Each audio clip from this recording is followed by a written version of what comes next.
అందరికీ నమస్కారం. గాయత్రి ప్రొడక్షన్స్ కాళాంకి భైరవుడు అనే మూవీ ఫస్ట్ లుక్ లాంచ్ చేశాము. ఈ లాంచ్ రాజశేఖర్ గారితో చేయించడానికి కారణం రాజశేఖర్ వర్మ, ఈ మూవీ హీరో. అంటే వాళ్ళ బ్రదర్ వర్మ గారు మాకు చాలా ఫ్రెండ్, అలాగే ఈయన కూడా చాలా చాలా క్లోజ్ రాజశేఖర్ గారికి.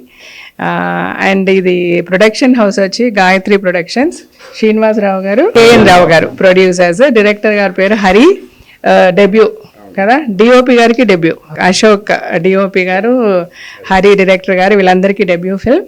అండ్ ఆల్ ది బెస్ట్ మీ అందరికీ. ఆల్ ది బెస్ట్ అండి. ఈ సినిమా పెద్ద సక్సెస్ అవ్వాలని మనస్ఫూర్తిగా కోరుకుంటాను.